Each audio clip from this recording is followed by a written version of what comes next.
This ain't your granddaddy's old Caddy. Sure, it's painted diamond white with a faded beige pinstripe, but it's also got a set of big Brembo brakes. This specific model came only in rear-wheel drive and has the same sport limited slip differential as you'd find in a Corvette. All this made it to a twin-turbo 6-cylinder engine with 420 horsepower, and the only way to tell this car apart from every other white Cadillac with a beige pinstripe is by this very small V badge on the trunk lid. This is a CTS V Sport, not to be confused with the almighty CTS V, which is Cadillac's Sledgehammer, a legendary Cadillac that makes huge power out of a V8 engine borrowed straight from the Corvette.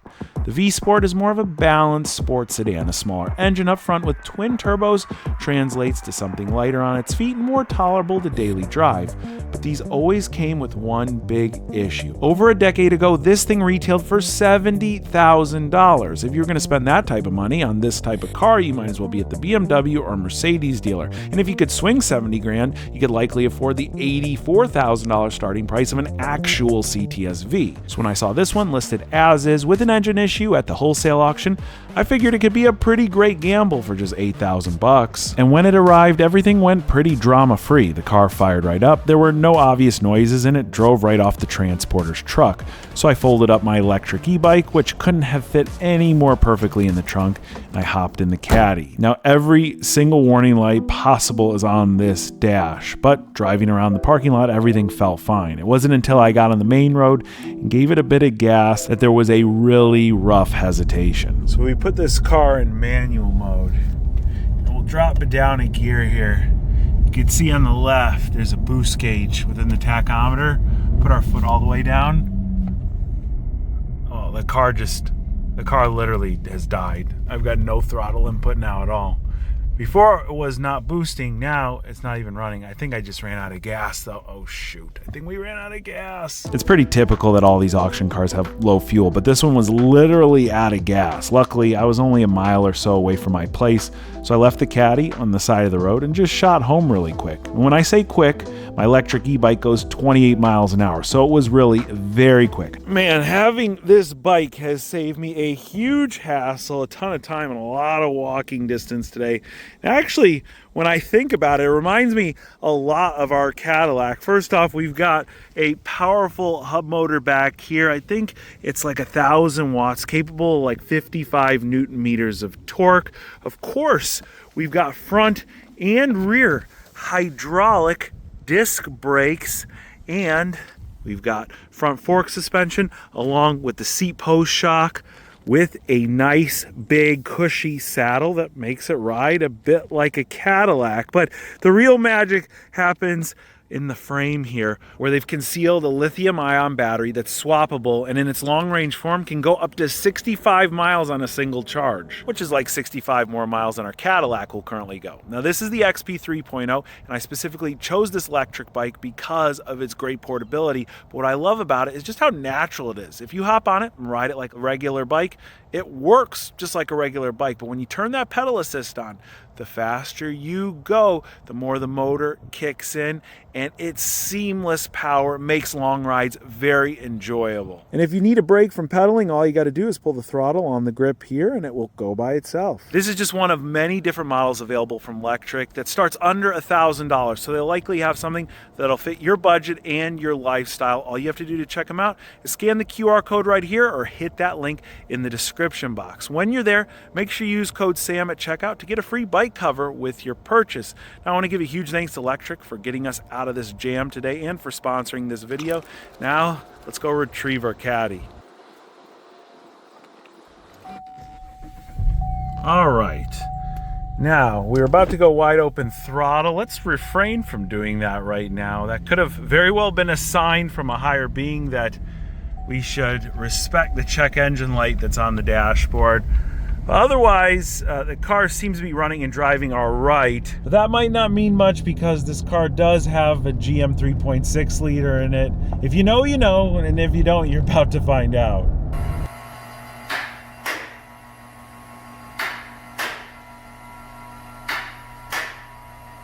Starting to feel like I didn't do a very good job going over the auction listing for this car, because we're seeing more and more stuff worn out and broken. We've got hanging pieces of plastic. It's all chewed up under here. How about this missing grill?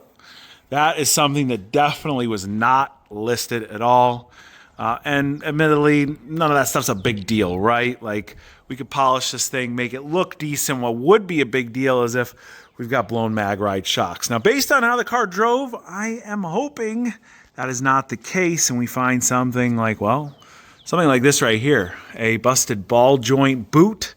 Let's see the lower one here.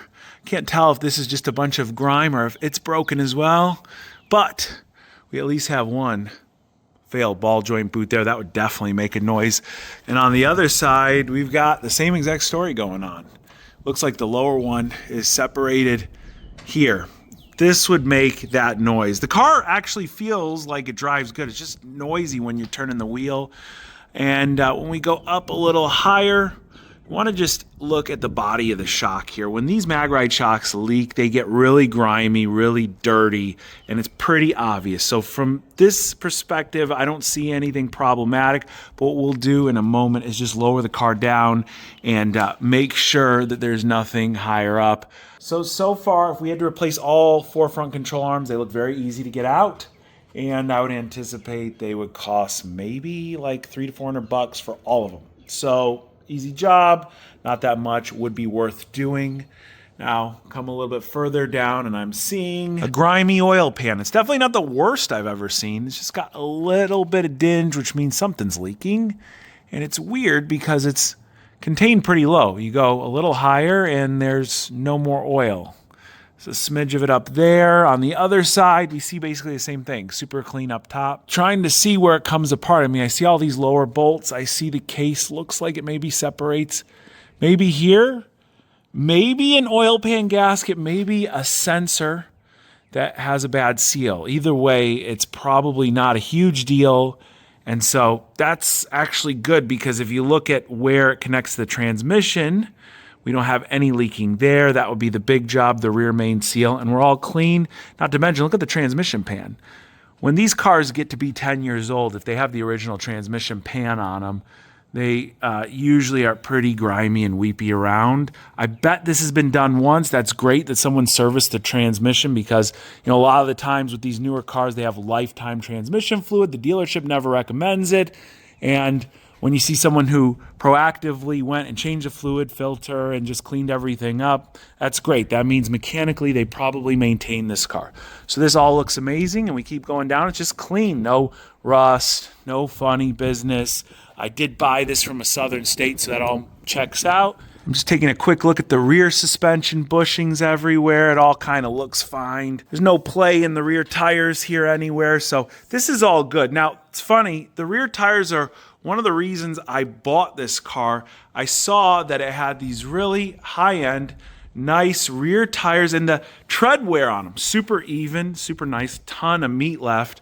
And usually when you see someone who puts this nice of tires on their car, they tend to take care of it, right? So we got something half and half here. Cosmetically, it's a little rough. Mechanically, it's halfway decent, but only halfway because, we got that check engine light on. And even though we haven't scanned it, we already all know what's wrong with this thing, right? Oh, real quick, before we pull this thing completely off the lift, let's just look at all of our shocks. These are solid in the back and in the front. If we come around and just look up here, pull up our boot a little bit. Yeah, you can see these are nice. These are clean. These are solid. So here's what makes this Cadillac so special, the twin-turbo V6 engine. And what's cool about this engine is that it's exclusive to Cadillac. You won't find it on any other General Motors product, and they're still using it to this day on the CT4V Blackwing. Now, when Cadillac debuted this 3.6-liter twin-turbo engine, it was touted as a new design. But if we just remove a few words and turbos from GM's marketing material, we're left with just a 3.6 liter, which is the engine General Motors has been putting in pretty much every make and model car produced since the early 2000s. Sure, it's been revised and updated over time, but it also seems to be out of time every time they get around 100,000 miles. It's like the old saying goes, there's only three things that are guaranteed in life: death, taxes, and a worn timing chain on a GM 3.6 liter. Now, this car seems to idle okay. When I drove it, I didn't feel or hear anything out of the ordinary, but if you take a look at it while it's running, it is a bit shaky. When I scanned it, I didn't even find any misfire codes, but just like we expected, we've got two crankshaft-camshaft correlation codes. Now, since this V Sport is pretty rare, there's not a lot of internet discussion about timing chain issues on these cars, but there is one person who mentioned that they had the same exact issue on their car at just 70,000 miles, in which the dealer quoted them a complete engine replacement for $19,000. While this sounds insane, it's not really surprising. Dealers hate jobs like this. They're really labor intensive with a decent amount of risk, so instead of having a tech tear down an entire motor, just offer a complete new assembly for more than the car is worth, which is sure to get the owner to trade in the car out of fear. But if this job is anything like the regular 3.6 liter cars, then it can definitely be done, and done pretty cheap. Now, while there's a ton of support articles online when it comes to servicing and replacing your timing system in the GM 3.6 liter engines, I haven't seen a single article about how to do it on the twin turbo version. However, just taking some of the stuff out around this engine bay, you can see how much room there is from the front of the engine here to the back of the fan shroud. What do we have, like 8-10 inches? We've got a ton from the strut tower over. It's going to be the same on that side. Really, all we got to do to start things off here to try and find exactly what went wrong in the timing system is get this manifold off and then get the valve covers off. Now, we've got this manifold pretty loose, but there's still a bunch of lines and clips connected to it. So for the coolant hoses, I use these clamps that I 3D printed to just pinch off the lines before we disconnect them. I want to give a big thanks to Nico on MakerWorld who created this model, as they are the perfect size for these GM coolant hoses. I also pinched off the coolant pipe running to the reservoir so we could remove it, which gives us a lot more room to work on the passenger side of the engine bay. And once everything was loose, the top of the manifold came right out. So all of that was only good for half of the manifold. I didn't realize that it comes off in two pieces, but just looking at this top part, it is all new. This is cool. We got to give credit to GM. We've got twin intercoolers for our turbochargers. So basically, coolant's going to run in through one of these hoses that we have clamped off here. It's going to run through the intercooler and it's going to cool the air before it enters our turbocharger. Cooler air equals more power. And hey, it's one of the reasons why this car is expensive. It's probably another reason why this car is so expensive to service. Imagine something goes wrong with your throttle body. You got to take all that stuff apart to get to it sandwiched in the middle of the intake here. Now, if we're looking at the rest of this manifold, there's just some big bolts that look like they're holding it in place. All the lines came off the top part of it, and then this connector I've got completely undone here. It's cool. It goes through the top, and that's what connects the electronics to our throttle body. So let's go ahead and grab those bolts out and see if we can't get the rest of this off.